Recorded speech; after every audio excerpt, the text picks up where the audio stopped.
GST చారిత్రాత్మక నిర్ణయమన్నారు కేంద్ర మంత్రి వెంకయ్య నాయుడు. ప్రతిపక్షాలు కావాలని కుంటి సాకులు చెబుతున్నాయన్నారు.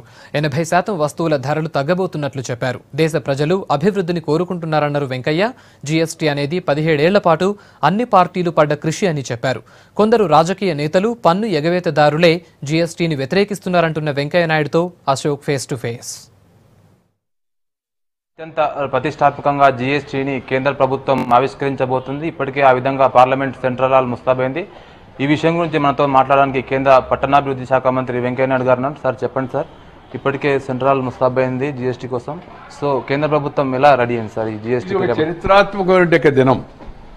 ఈ దేశ చరిత్రలో అనేక సంవత్సరాలుగా మన అందరం కోరుతున్న ఆర్థిక స్వాతంత్రము, ఆర్థిక ఏకీకరణ, ఒకే దేశం, ఒకే ప్రజ, ఒకే పన్ను విధానం అనేది ఉందో ఈ కళ, ఈ స్వప్నం ఇవాళ రాత్రి 12 గంటల తర్వాత సాకారం కాబోతుంది. వాజ్పేయి గారి ప్రభుత్వం నుంచి, మన్మోహన్ సింగ్ గారి ప్రభుత్వం నుంచి, ఇప్పుడు నరేంద్ర మోడీ గారి ప్రభుత్వం వరకు 17 సంవత్సరాలు అన్ని పార్టీల యొక్క సమిష్టి కృషి ఫలితమే ఈ జీఎస్టీ. ఒకటి, అన్ని రాష్ట్రాలు దీన్ని అంగీకరించాయి. పార్లమెంటు 2 దఫాలుగా స్టాండింగ్ కమిటీలో చర్చించి, సెనెట్ కమిటీలో చర్చించి 2/3 వంతుల మెజార్టీతో పార్లమెంటు దీన్ని అంగీకరించింది. ఇప్పుడు ఈ ప్రభుత్వం 3 సంవత్సరాల చర్చల అనంతరం రాష్ట్ర ప్రభుత్వాల యొక్క సమస్యలు, వాళ్ళ అభ్యంతరాలు తెలుసుకొని, దేశంలో ఉండే వివిధ వ్యాపార సంఘాల యొక్క అభిప్రాయాలు తెలుసుకొని ఆఖరికి ఏకాభిప్రాయంతో ఇవాళ ఈ యొక్క కార్యక్రమాన్ని ప్రారంభిస్తున్నారు. అందుకని ఇది ఒక మంచి శుభదినం, ఒక మంచి సంస్కరణ దేశంలో మొదలవుతుంది. ఏ సంస్కరణ మొదలైనా, చిన్నదైనా పెద్దదైనా కొన్ని పురుటి నొప్పులు అంటామే మనం మన భాషలో ఉంటాయి. దాన్ని ఉపశమనం కలిగించే మార్గాలు కూడా ఉంటాయి. ఆ మార్గాలను ప్రభుత్వం అన్వేషిస్తుంది. ప్రభుత్వం మొత్తం వ్యవస్థనంతా తయారు చేసింది. రాష్ట్రాలు కూడా తయారుగా ఉన్నాయి.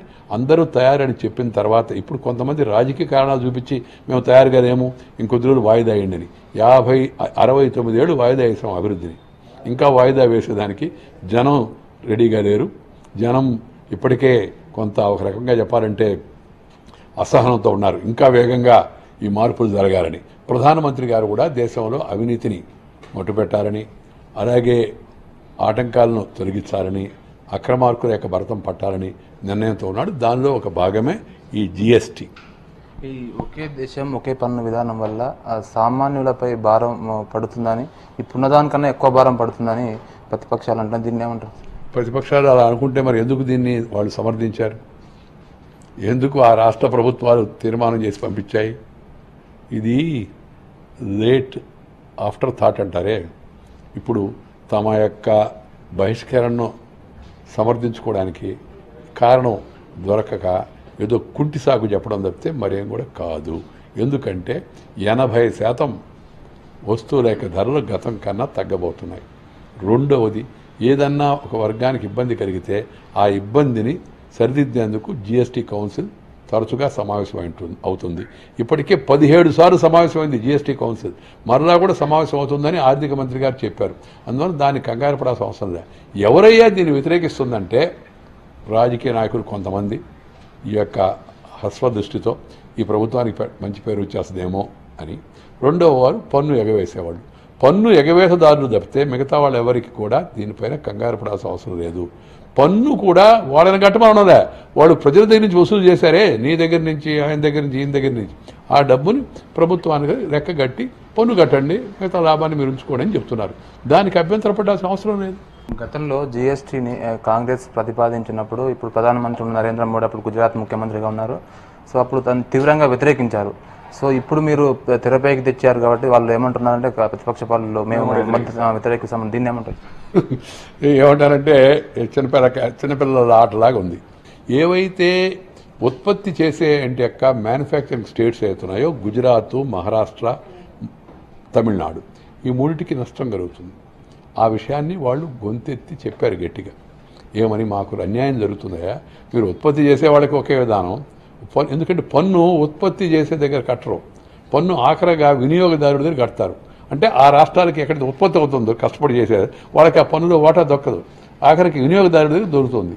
అందువలన వాళ్ళు బాధపడ్డారు, వాళ్ళు అభ్యంతరం చెప్పారు. దాన్ని కేంద్ర ప్రభుత్వము, ఆర్థిక మంత్రి సానుకూలంగా పరిశీలించిన తర్వాత ఆ రాష్ట్రాలకు ప్రత్యేకంగా అదనంగా వచ్చే నష్టాన్ని భర్తీ చేస్తామని కేంద్రం 5 ఏళ్ల పాటు హామీ ఇచ్చింది.